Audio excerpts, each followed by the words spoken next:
What up? What up? What up? Welcome in to another post-game playoff edition of Green with Envy. As always, it's your boy Will Weir checking in. How you doing? How you living?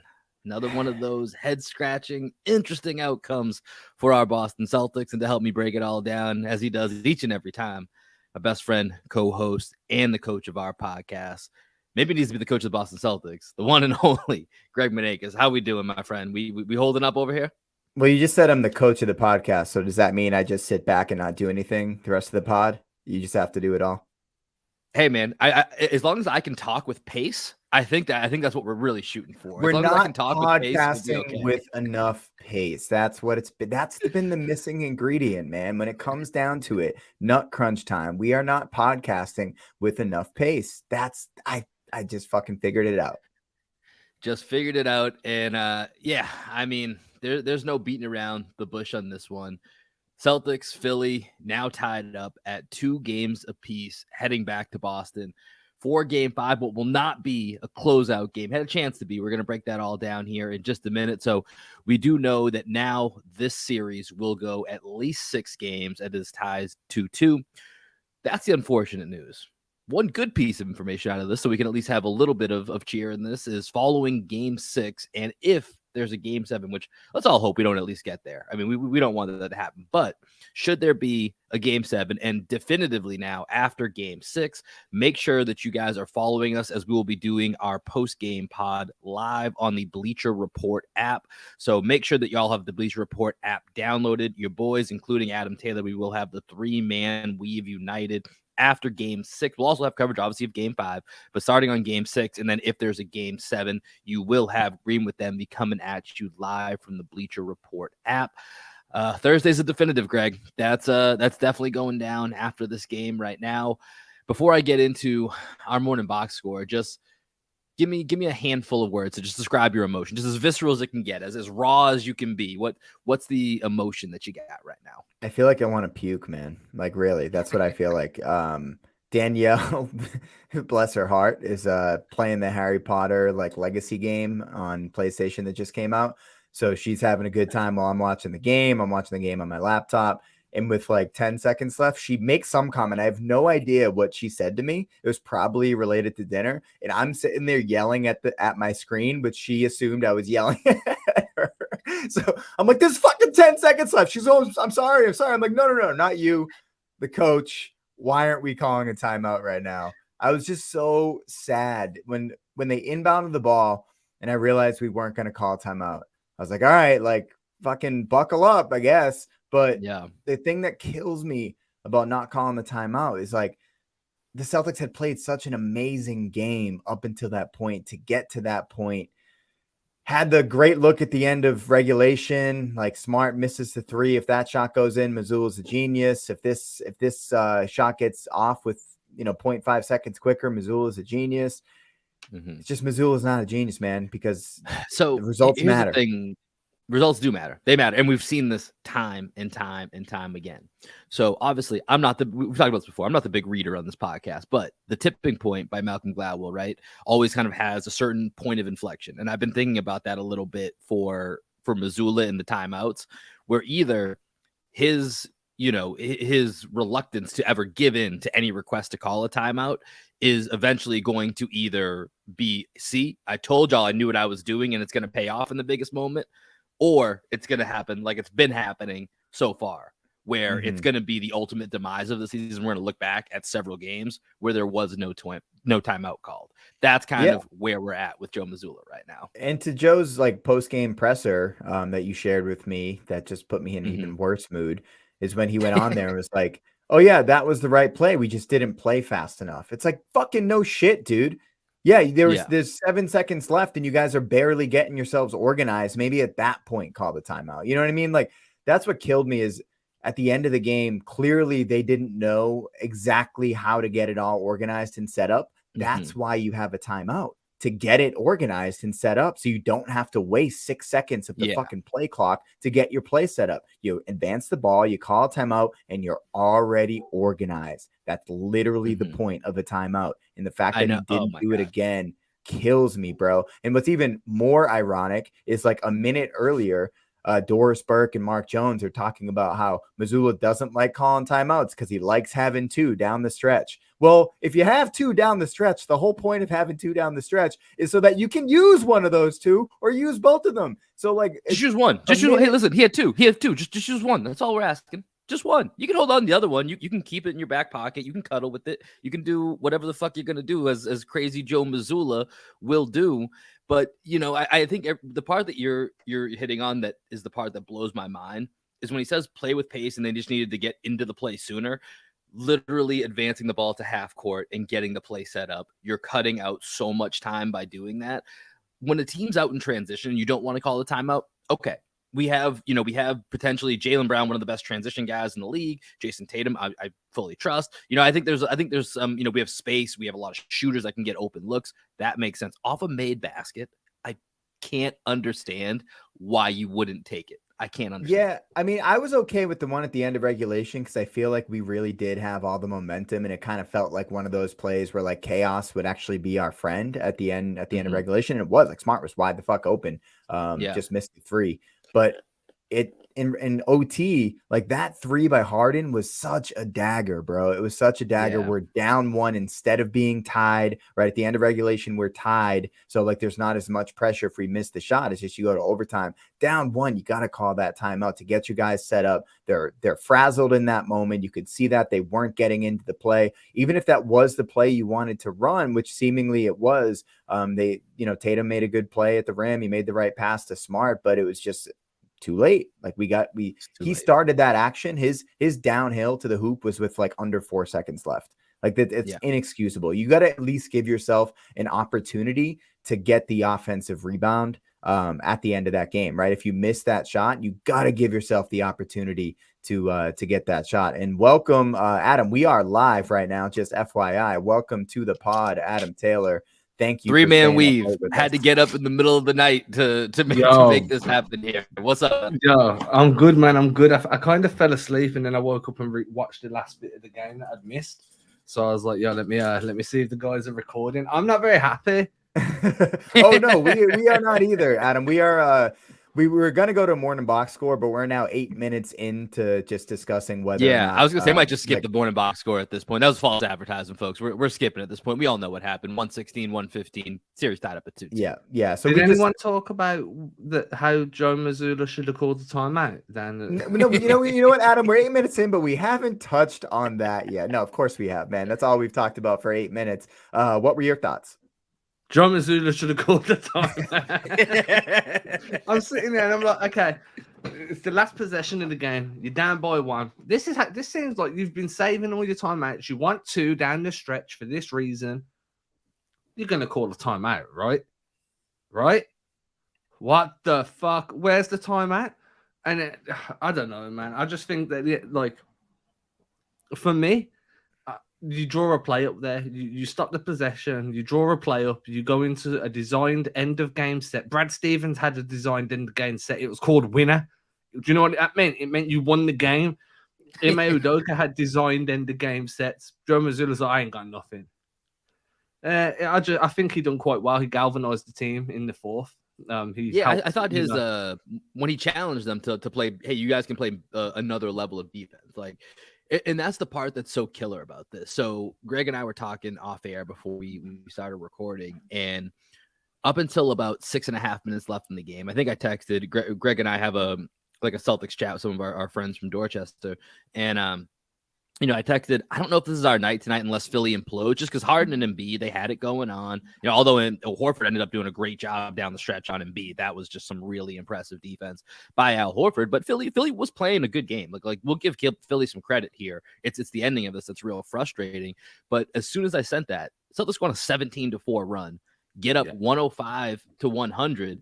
And from there, that's where it kind of started to crumble at that point, and it felt like Philly was the one on the ropes and they were able to, find a way back. But part of that, like to that point, even though the Celtics were losing, I didn't think they had played a bad game. I thought Philly was playing their best game or close to the best version of themselves.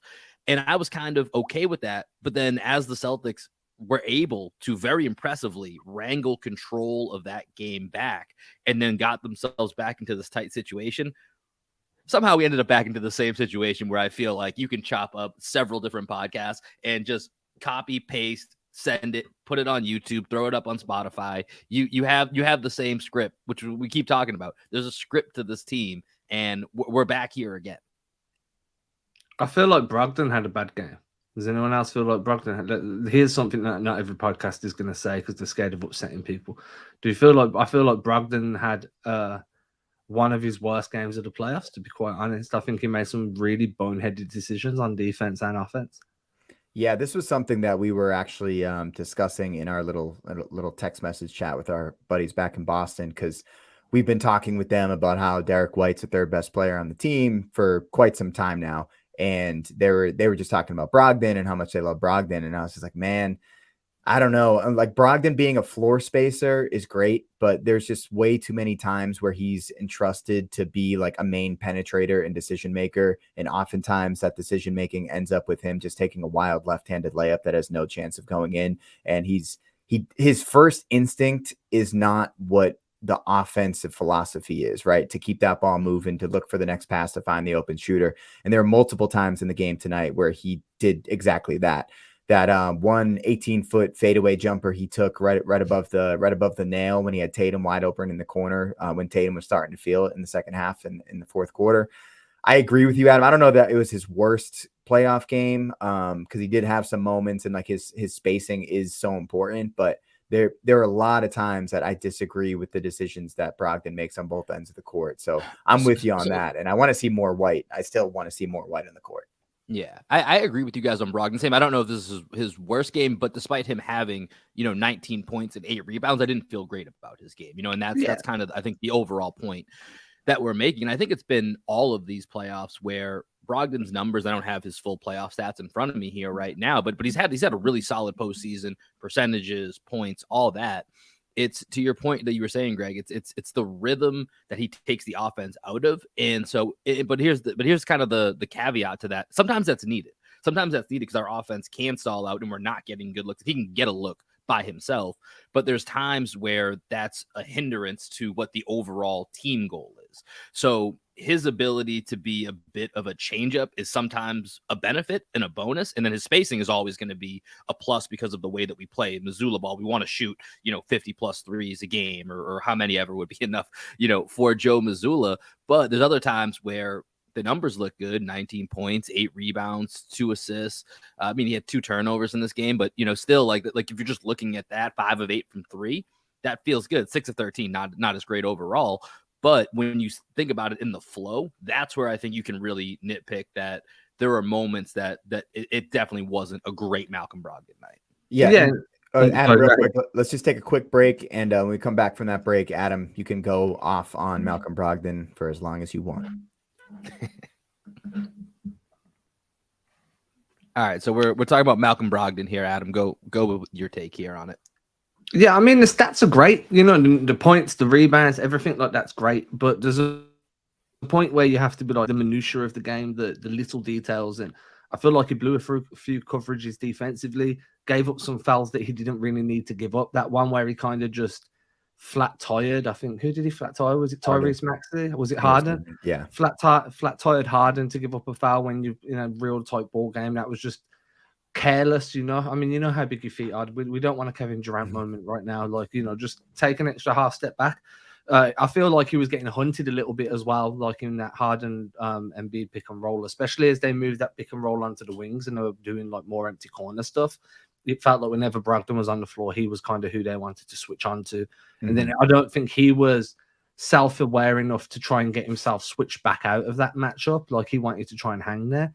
So I'm not saying he's the reason they lost or anything like that. I'm just like, defensively, you were kind of a target. You made some silly mistakes, and in our offense, your shot selection at times was questionable. You also gave somebody a chest pass. I think it was Tobias Harris. You literally chest passed the ball. Like, what are we doing right now? Hey, so he's got 2 assists. He's got 2 assists for the Sixers this series.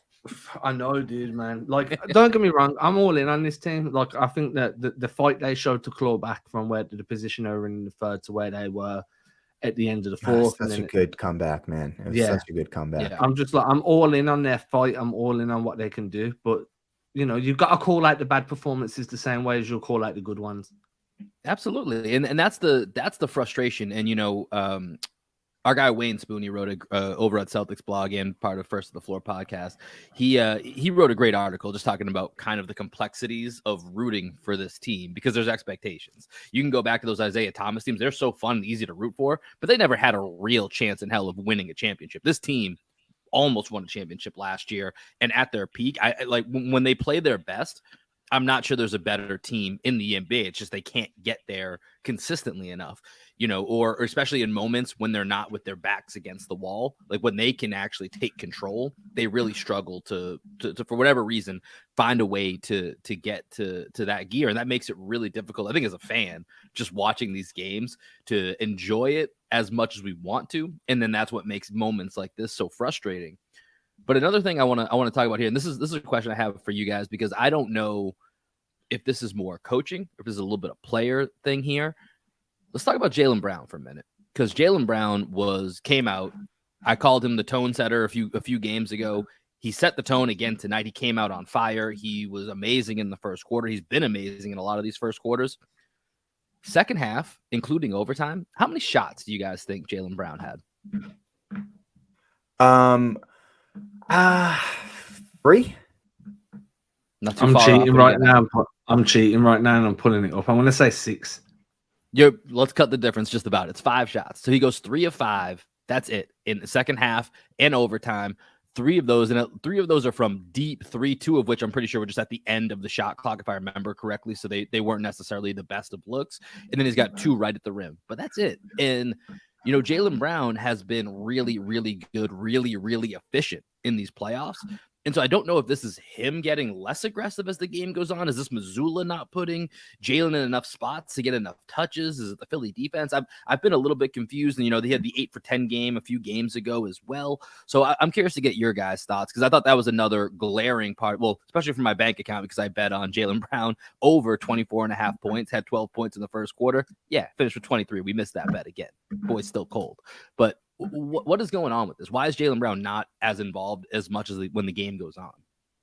Well, to me, this is the Brogdon conversation. You know, is there's so much of Brogdon initiating on the offense where Jaylen ends up just standing in the corner, not really doing anything, which he has done well in the past, right? He's been a great corner 3-point shooter throughout his career. This year, his numbers are down from the corners, but I trust him to be able to make those big shots from the corner, but that's not where he is right now in his offensive game. He needs to have the ball in his hands. They need to be running actions for Jaylen Brown coming off wide pin downs. You know, they tried to go to those go screens with him and Tatum a few times, but they didn't really get much of that for JB. It ended up being more Tatum doing his thing. But to me, I think with Brown, like not getting shots down the stretch, it's one, if we're not getting out in transition, like Jaylen, some of like the inherent opportunities for JB aren't going to be there, but we need to be more cognizant of Jaylen Brown getting downhill. You know, they could go double staggered screens for him. They could do some drag action for him, double drag, like the Hawks always do for Trae Young, just like a little bit more where Jaylen Brown is able to get some room going downhill. And then having guys like Brogdon spacing out to the corners, where Brogdon in the second half, and especially in the fourth quarters, too often he was the one that was driving into the paint, seemingly without a plan. There's also a world where he starts to defer as well, because Tatum's improved. Like Tatum finds a rhythm. You want to get your boy going a little bit. But I agree. I think Brogdon definitely hinders Jaylen Brown's ability to be more of a factor, especially down in the second half. Primarily like midway through the third, I feel like it's usually Brogdon time, where everybody, and it's not even just Brogdon taking over. It's like players are actively looking to feed Brogdon rather than trying to find ways to get Jaylen going. I like the idea of running some double drag for him, especially in transition. I also like the idea of trying to run some flex actions for him, getting him coming off the baseline, just allowing him to use the athleticism. And man, he needs more mid-range. There needs to be a way, especially with the way the Sixers are playing, to start getting him some post touches and just being like, JB, be Jaylen Brown DeRozan. You know what I mean? And just do your thing. And because at the start, he had that one really nice finish at the start of the game where he kind of like caught the ball, stepped forward, turned his back, stepped through, and then finished around Embiid that way. And like the footwork's there for him to be like a really potent offensive threat on that mid-post area. You don't want him there all the time. We're not in the 90s, but there's a world where that he should be getting more of those actions, especially when the offense is bogging down, especially if Malcolm Brogdon's driving and they're taking it away. I felt like the Horns actions that the Celtics run in this game with JB as one of the screeners were atrocious, because you'd have two screeners, but neither screener would really do much. And Brogdon would just reject one screen, which you meant to on the Horns anyway, but it felt like no one was rolling. Both guys were trying to pop, and Brogdon's not the best decision maker when things kind of start falling flat. So I don't know, man. I just feel like Jaylen Brown needs to assert himself more. If he's not getting created for, he needs to kind of find a way to step in and be like, no, I'm Jaylen Brown, motherfucker. Give me the ball. Yeah, it just feels like just not enough. You don't feel like his presence is so emphatic in that first quarter today. And then it just feels almost like a disappearing act for, the last, let's say the first half he was impactful, and that second half it just wasn't enough there. And when you flip it over to the Philly side, right, and you look at their two stars, Harden, we joked about this, Adam. Greg and I were watching Game 3 with a buddy of ours here who's a big Rockets fan. And we were joking that Houston Harden, because it kept getting brought up so many times that they need Houston Harden in Game 1. Then they got Houston Harden, but in Game 2 and 3 was the other side of the Houston Harden. Now we're back to Game 1, Houston Harden, in the connotation that, he has a 40-plus point game and, hit the dagger shots both in regulation to send it to overtime and then overtime to get the win. And then you have Joel Embiid, who was really great for about the, first 3 quarters or so. And then Al Horford came out and played held Joel Embiid to 3 of 12, not single-handedly, but played a primary role in holding him to 3 of 12. And so you look at it, from the Philly side. I said this earlier, and I'm curious if you guys agree. I think this was, for them, this is one of their better games as a team that they could play. I'm sure there's like little things that could be better, but they get some bench contributions from Niang. Maxey has some moments. Harden and Embiid did their thing. So do you think this is the best? Do you think this is the peak of what the Celtics will face from the Sixers as far as how they can play? Or, I don't know. Tell me what you guys think about the performance from the Sixers tonight from that perspective. I think I shook my head when you asked whether or not it's the best they're going to see the Sixers. And that's just because Embiid's still working his way back to full fitness. He's still getting himself back to game sharpness. Yeah. He's got better every game he's played in now. And I feel like there's still a level or two more that he can go. So I'm not going to say this is the best that we can expect to see from Philly, because as Embiid gets better, evidently Philly gets better as a result. I think that we've seen all the adjustments they can make offensively. I don't like the fact, for me, one of their biggest weaknesses is outside of James Harden, who's their next elite level play initiator. It's going to be Tyrese Maxey, right? And he has to do everything at 100 miles an hour to be effective. So I think that, and you see that when James Harden struggles on ball with creation, like he did in Game 2, not so much in Game 3, but Philly just looked disjointed. It's just going to be feed Embiid at the nail and let Embiid go to work. Feed Embiid at the mid post, let Embiid go to work.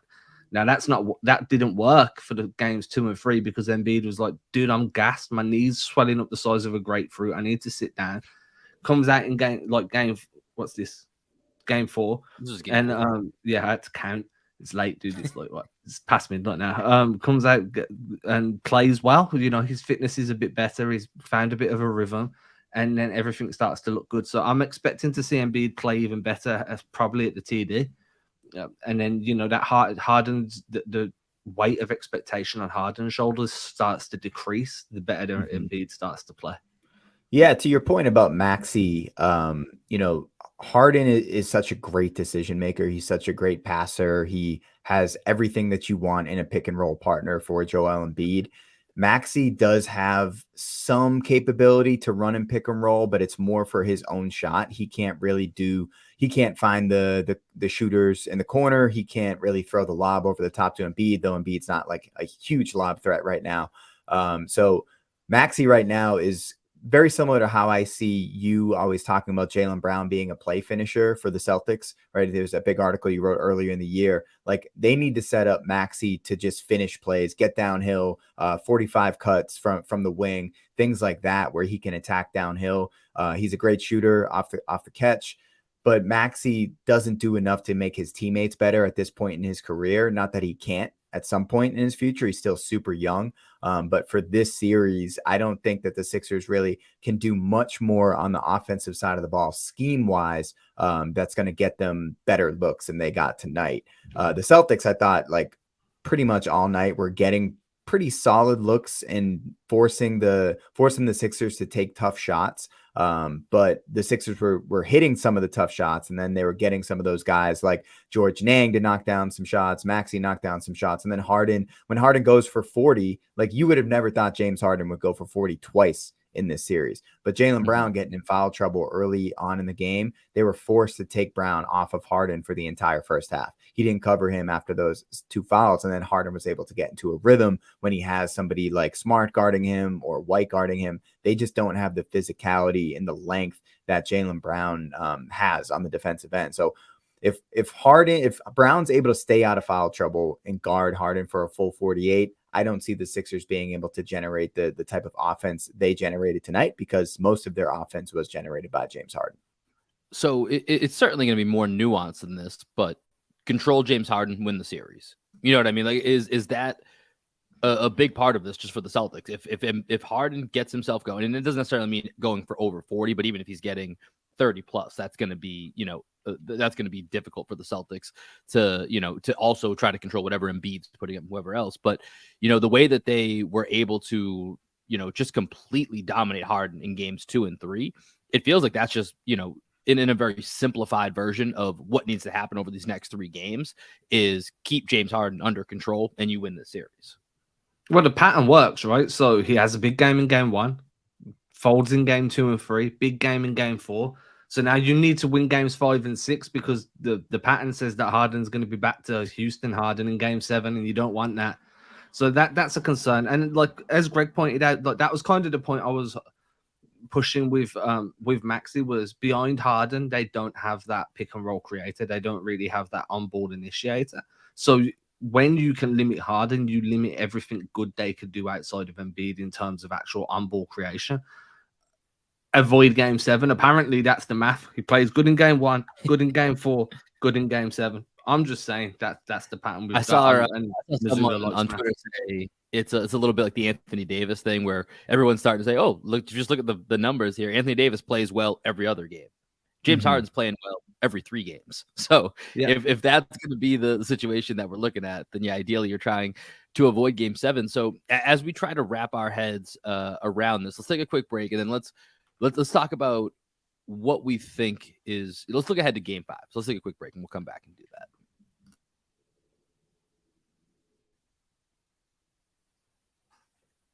Game 5 coming up here Tuesday night at the TD Garden. We know all the stats about, the winners of game 5s, series tie 2-2, how meaningful it is to go up 3-2.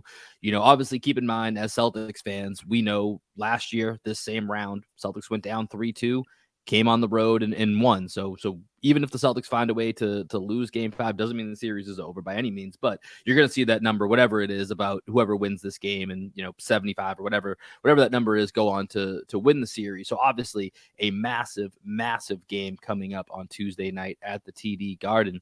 But Greg, let's start with you.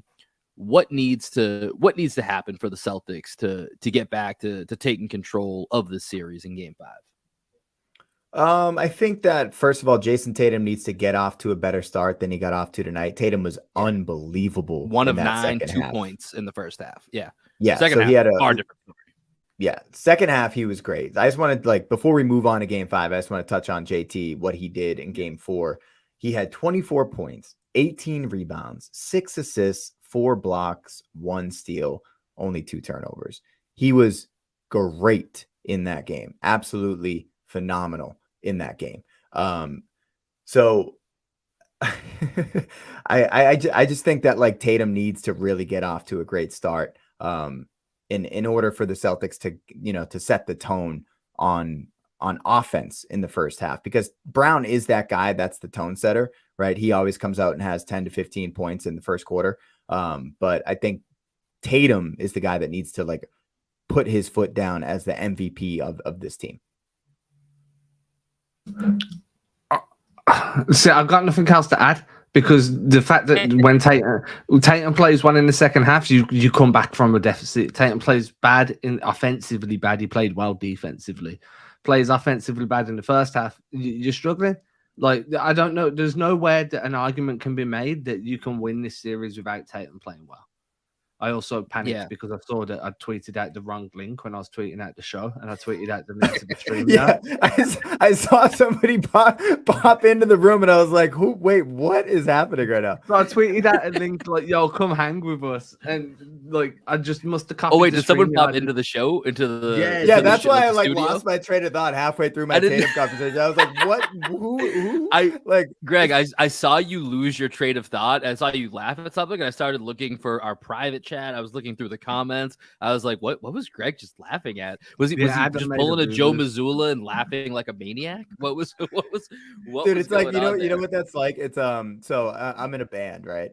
And we have a shared Google Drive, but every once in a while, like one of my bandmates will forget that he's uploading something personal into the band drive versus his Google Drive. And sometimes there's like some obscene shit that gets uploaded into the Google Drive.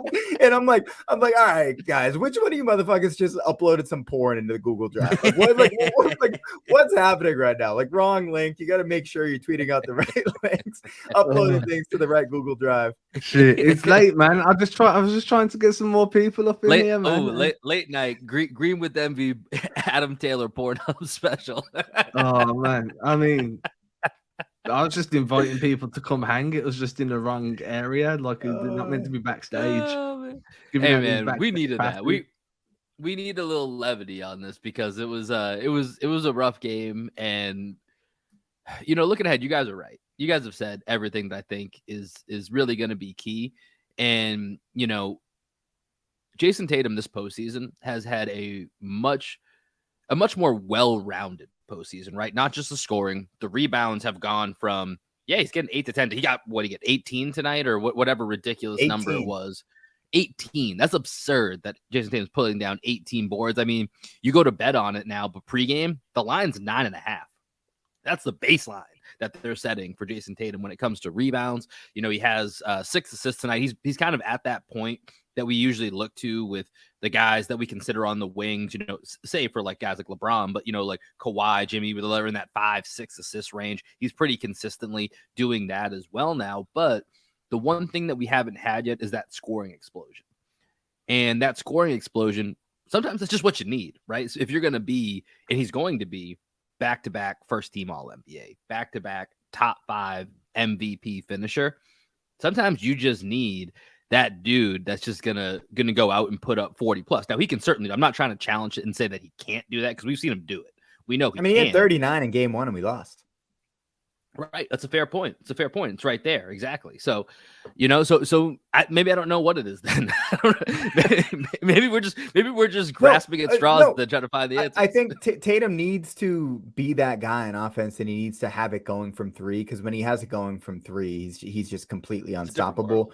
Yeah, different world. But the defense that the Celtics locked into tonight, there was a couple moments where, the Tatum block on, I think it was Melton or Maxey at the rim. He blocked Niang. Al Horford blocked Embiid like 2 or 3 different times. There's like that level of activity. 4 blocks for Tatum tonight. 4 blocks. Add that to the stat line. Exactly. Right. So like that level of activity with their hands on the defensive end, and just like getting up and pressuring high pickup points, like Jaylen Brown picking up hard in 94 feet for the last 3 games, like all those things have to be there, right? There, as Mazzulla was saying, there's a level that we can get to defensively that we haven't yet reached. Like, find that level. We need to find that level and compete. And they did, right? That's why it's like so heartbreaking that we lost game 4, is because that had all the makings of this like monumental win for the Celtics. They're gonna be able to ride that momentum into the Eastern Conference Finals, and they're not gonna have to worry about like, oh, we faced the same test with James Harden and Joel Embiid. We passed that test, and then we failed the test because we don't call a fucking timeout at the end of the game. And that's the problem, right? Joe Mazzulla is telling everyone you've got another level you can find, and then he doesn't go and find another level himself. It's like, man, fuck it. I saved these times out, but we're not going to use them. Dude, And on the day that a Brian Windhorst feature on ESPN comes out on Joe Mazzulla, did you guys read that? I didn't even see that came out. No, I am can you give us a little synopsis or insights into it? Basically, it's just like Joe Mazzulla is the ultra competitor, and like he's silencing all the critics in this run for the Celtics to get back to the finals. Bro. I think we're pretty fucking loud, to be honest. Yeah, so like tough timing for that article to come out. Don't get me wrong. Go ahead. Go ahead, Adam. No, go I ahead. was just gonna say, like, you know, he galvanized the team. He's done a really good job. Like, to say that he's a trash coach is unfair. It's false. It's non-factual. To say that he's making the same mistakes time and time again is fair. And this timeout issue is it's a repeat. It's insanity. He's repeating the same issues and expecting different outcomes. And he can be an ultra competitor all he wants. And I understand that he's this new Zen kind of coach where he's like, I trust you guys to figure it out. And the fact that I trust you will empower you to do the right thing. No, motherfucker, just call the timeout, draw up the play, run a grenade action because it was there for you all the way through the game and you never once went to it. Let Tatum dunk on someone so we can all get hyped for 20 minutes. Some people are going to get over it. I'm going to be breathless all the way through an episode and then we're going to have a good time. But no, we don't call a timeout and then Smart ends up looking bad for no reason. If you don't call a timeout, you're gonna have a bad time. Yeah, dude. And it's like Schrodinger's cat, right? Like, if you call a timeout, do you win or do you lose? Well, we're never going to know because you didn't call it. And then we go down this Schrodinger's cat theory, and that's more complex than I have an IQ for at this time of night. I mean, I think some people in Celtics fandom, Celtics Nation, on Celtics Twitter have romanticized to a fault sometimes the idea of what Ime Udoka became as he progressed. Yeah. But one thing I do look back, it took us a while, but we got there where we were all screaming, hey, maybe don't close with Smart and Schroeder. We've only seen that fail time after time after time till eventually, you know what? There was a breaking point and it was a massive shift in the season. Of course, Schroeder was gone a few weeks later, but even when Schroeder was there for that final 2-3 weeks, you saw the shift. You saw an approach in a different way after something continually failed time and time again. And Mazzulla, when he gives the answers post-game about timeouts, the frustrating part is, you know, he's mentioned before, he saves them, said he has them just in case he needs them. Well, when are you going to fucking need them, buddy? Like when are you actually going to need them if you just never use them?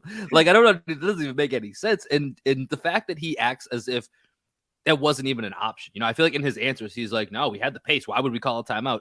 Like, can you guys right now, I was just trying to think about this a minute ago. And maybe I'm just not thinking of it. Can you guys think of, because this has been such a problem all season, a time we're not calling a timeout that we can at least point to and say, hey, remember that time against insert team or insert moment?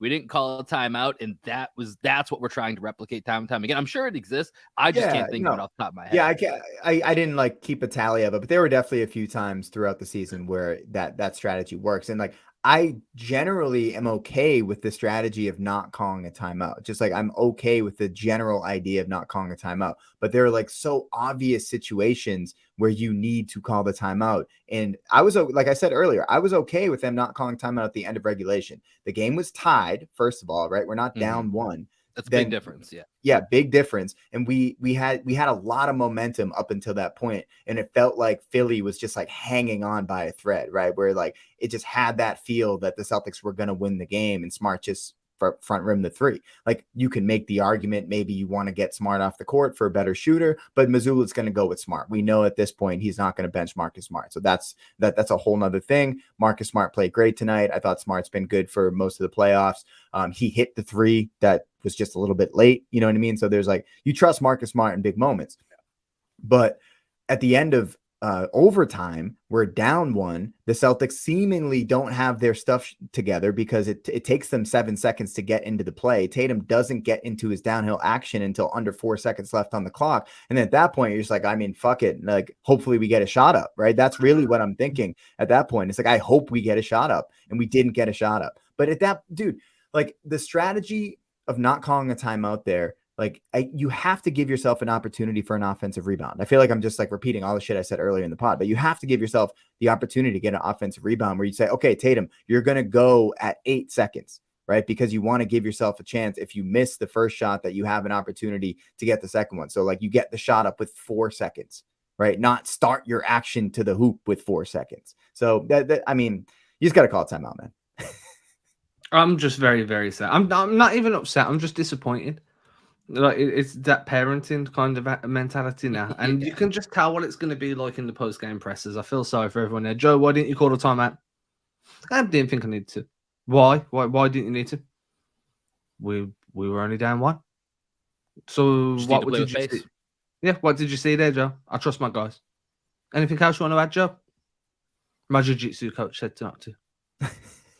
Anything else, Joe? No. And it's just like I just don't get it, man. And like, I'm being mean to him because I think he done a good job. I just think that this was a game just the timeouts, man. That's what fucking kills me about this guy. It's like if you could fix this one thing, this super obvious thing about calling timeouts, be like, oh, Joe Mazzulla, like first year head coach, he does a lot of great things. But like this is the one thing where it's just like, bro, why it's the stubbornness. It's the stubbornness of it that we've said this now for half the season. That's fine, but just show me that the other side of the coin exists. Show me that we can call a timeout, get into an action, get to a play, that's an option as well. We've talked about it before about roster and different lineups and depth, about versatility. There's also a versatility to the end of the games, like you're saying, Greg, where depending on the circumstance, the time and situation, let's run out and transition. It's a tie game. I like the matchup. Let's not give them a chance to sub. Let's go with the guys that we have out there. And then there's being down 17 seconds left and wanting to get a good shot with enough time potentially for a putback, for a second shot. And we just never see that other side. And that's the infuriating. It's not even frustrating anymore. It's infuriating. It's the infuriating part of the scenario. Do you know what else upset me as well? I felt like there was a few different times where Mazzulla was like calling plays from the sidelines down the stretch in the fourth, and the Celtics would run them, and everything was working well, and then all of a sudden he just stopped calling plays. And like I get it, you don't want to kind of shout out a play every possession because it starts to stagnate. The other team understand the playbook a bit more, but there was a few moments in time where I'm like, they could really use someone to shout out a play right now. Whether it be snap or whatever, we don't need to list 50 plays, but it was just do something, because there was times where I felt like the ball just kind of got stuck, and that's not just on Brogdon. Sometimes it was on Tatum, sometimes it was on Smart, and it was bouncing around the perimeter, and no one was getting paint touches again. And to me, I'm just like, dude, just call a play. I'm not even asking for you to call a timeout at this point. Just coach the fucking team. So I think that as the game wore on, he really kind of endeared himself to everybody and then kind of shit the bed. And, that's kind of the Joe Mazzulla experience. We've had the Marcus Smart experience. He's figured that shit out. Now we have the Joe Mazzulla experience. And they're going to come out in game 5 and they're going to absolutely cook from 3 all the way through and dominate. Or they're going to stink the place up, get spanked, and we're going to be back here wondering if they were even going to make it to the finals. It's going to go one or two ways. Well, which on is that the note, same with every game. On that note, let's do a couple game 5 predictions. We'll do a vibe check and we'll get out of here. Greg, game 5 prediction, and then Adam, and I'll round us out here. I think the Celtics win by like 13 to 15 points, man. We're better than the Sixers. I'm calling a blowout. I think the Celtics. The Celtics win by a blowout. Yeah, I mean, this is the script, right? This feels like the Celtics pull us, they drag us through the mud of going through these late game frustrations. And the next game they come out, it's like, oh, wait, this is the team that we keep believing in and we keep coming back to this circle of frustration every time because we know that you can be this team. I think we see that team as well again in game 5. What we get in game 6 back in Philly, I don't know. I have no idea. The team, I know we got to move on to vibe check, but just one last thing. The team was awesome tonight. The team was awesome tonight. Like, it's not like, oh, we're going to see this other team. That team that we want was there tonight. Mm-hmm. Yeah. They played great. Yeah. We just didn't win the fucking game because of the late game timeout management. It's horrible. Horrible. Kills me. Horrible. It's frustrating. So there will be a game 5 in Boston on Tuesday. Definitively, there'll be a game 6 Thursday in Philly. As we mentioned at the top, 3-man weave. Do you think Adam's staying up late now wait till Game 6 when y'all join us on the Bleacher Report app for Game 6 post-game coverage. Adam might be even, it's midnight now. What's it going to be? 3-4 a.m. for Game 6 when you're joining us on that, Adam? I don't want to think about it. We'll address that. We'll call a timeout and address that problem when we get there, if we need to, or who knows, maybe we'll just wing it and we'll play with pace. We'll see how it goes, but we'll have you guys covered here. We'll have other podcasts and pregame coverage leading up to Game 5, as well as a post-game pod after Game 5 as well. So we'll check in, see where the vibes are at. But for today, as we always do on Sunday, before we leave y'all, let's cue up a vibe check. All right, it's that time again. Let's do a little bit of a vibe check here. Adam, you jumped in late, so we'll give you a little bit of a moment here to think about your vibe check. But Greg, let's start with you today. Let's see if we can end this on a funner, lighter note than we started. Well, I got to think about things that make me happy at this time, and like when the Celtics aren't making me happy. The next thing, my dogs, but like I don't have my dogs with me to talk about my dogs right now, so I'm just gonna go to food. Right, I love food. Food makes me happy.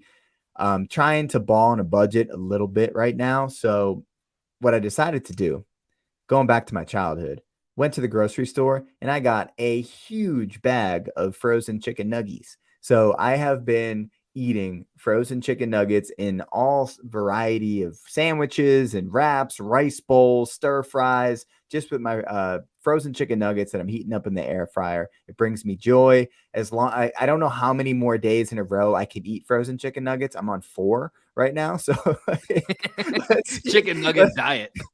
Let's see day 5. I'll probably mix it up tomorrow, but it's been really nice just to go back to my childhood roots. I know you're about to ask, well, I didn't go like dino nuggets or anything. Just like, how did you know I was going to ask that? That was 100% what I was going to ask. I know, bro, because we share the same brain. I know that's what you're going to ask. I just went with the little popcorn nuggets. Okay, I like the popcorn nugget. It's a solid choice. Went to a show last night, stopped by a food truck here in Austin, and they had some nuggets that my girlfriend Lorena got, and they were the most average nuggets of all time. They were probably worse than the ones in your freezers. Very disappointing. But in general, when buying them from the store, chicken nuggets are a very, very underrated purchase from the grocery store. So I'm feeling your vibe check, Greg. We'll keep it moving here. I'll go on to my vibe check here. And once again, like we said, we're trying to find ways to pick up the mood a little bit here. So, last week I talked about being excited to watch Succession on Sunday. Still feeling Succession. If you haven't watched Succession, you should. It's great. I'd love to have more friends to talk about it with. So please watch it. Message me. We can chat. Another show I found this week that I've been enjoying is a new Pete Davidson show on Peacock. It's called Bupkis. And really all you need to know, and Greg, I know you watch the show Dave with Lil Dicky, right? Yeah. Adam, do you watch that show Dave about Lil Dicky, the rapper? Yeah, I've seen season 1, so I'm 2 seasons behind. Okay. So basically, this is that same exact premise, but just Pete Davidson's life. It's very similar humor, very similar like style in the way it's shot, and they just have a ton of pretty crazy cameos. They've got Joe Pesci, they've got Edie Falco, they've got Bobby Cannavale, they've got Charlie Kelly. They've got a lot of people just kind of popping in for 1-2 episodes. Really enjoyable. Pete Davidson's always been kind of a guy. I'm like, sometimes I like Pete Davidson, sometimes I don't really get the Pete Davidson thing, but I'm enjoying the show. So it's a good laugh. It's entertaining. I recommend it. I think if you're looking for something to decompress after an event like the Celtics Sixers Game 4, this would be something I might recommend if you have the Peacock app. Go ahead, Adam. Sorry. No, go ahead, man. Go ahead. I was going to say, have you seen The King of Staten Island? I have, which they actually reference in the show. Okay, so like that, is it like just a show version of that movie? Just kind of. It's just literally, so it's like basically Pete Davidson and Lil Dicky just are living out their real lives in multiple platforms. That's all they're doing. It's if you like King of Staten Island, you'll also like Bupkis. I'm gonna have to check this out. I don't really know if I like Pete Davidson, but we'll find out. Yeah, it's confusing, right? Yeah, we'll find out. Well, you're not like a 20-year-old girl going through a quarter life crisis, so you're not like the demographic for Pete Davidson. Fair enough. I'm gonna go demographic. I'm gonna go back to food for my vibe check. I'm gonna give my wife a shout out. So since I got back from Boston, I've been talking about chicken parm. Right. So how good chicken parm is, how much I need chicken parm in my life, how I'm sad that chicken parm doesn't exist as like like I can't. There's no restaurant I know of that I can just roll into and be like, "Yo, make me some chicken parm." Especially if I'm like, "Yo, make it me and let me leave with it." And so I've been moaning about it to the wife. And she comes home, I think it was Monday or Tuesday. She downloaded a recipe. She got the ingredients. She makes me some chicken parm. That shit was fire. That shit brought memories back of Molinari's. I was like, yo, this is fire. I need to eat. I felt very comforted. I felt very full because that shit's just filling the shit. And I feel like it's fitting to kind of put it out there because the first time I ate chicken parm, I was sitting next to you two. I just felt like the circle of life had completed. Do you know what I mean? Had it with you guys. Now I'm sitting down, eating it with my wife and kid. They're feeling it. They're like, yeah, this is really nice. I'm like, I know. Now imagine like professionally made marinara sauce just sprinkled all over it. And then I'm like, talking of marinara sauce, I remember this wild conversation I had with Greg and Will about a business idea that Greg's got, which I'm not going to throw out here because then someone's going to rob it from you. But I'm like, how wild is this? This is a weird conversation to have. That's so funny. I don't know if this is a Britishism, but when you said you were moaning about it to your wife, made me think that like when I hear the word moan, I get like the sexual connotations of the word moan. So like to me, it's like you love chicken parm. You love chicken parm so much. You're just like pillow talk, chicken parm. It's chicken parm, baby. Moaning like bitching. I'm bitching about it. Yeah. Like, well, fuck it. Usually I'll Americanize. Oh, it's too late to Americanize right now. I'm like, yeah, dude, I want chicken parm. There ain't no chicken parm. She goes and make me chicken parm. Then we'd have a conversation about a wild conversation. So it's all in all, it was a vibe in itself. So when you mentioned nuggets, it kind of brought me back to the chicken parm. So I appreciate you because I was scrambling for a vibe check. I feel like it went well. Hey, big chicken energy here on the vibe check today. We're Green with Envy. So that's gonna do it. There's no better place to end it than big chicken energy. So we're gonna wrap up this edition of Green with Envy. Celtics, Sixers tied at 2, heading back to Boston on Tuesday. We'll have some Instagram coverage for y'all leading up to the game. Post game, I believe myself and Greg will have y'all covered. If not, Adam and I will get you in the morning. So we will have you guys with some more coverage before and after game 5. And then once again, I'm going to keep plugging this until it happens. Now that we know it's happening, game 6 post game, download the Bleacher Report app. Your boys are going to be featured on there for game 6. If there's a game 7, be on there as well with some post-game coverage. So make sure that y'all are locked in with the 3-man weave, myself, Greg Maneikis, our guy Adam Taylor. Greg, any final words before we send us out of here? Nope. Music from my band down here in Austin, Texas. We are called Black Sheep Optimists, and this one is called Skywalking. Peace, everybody. Peace, y'all. Love you.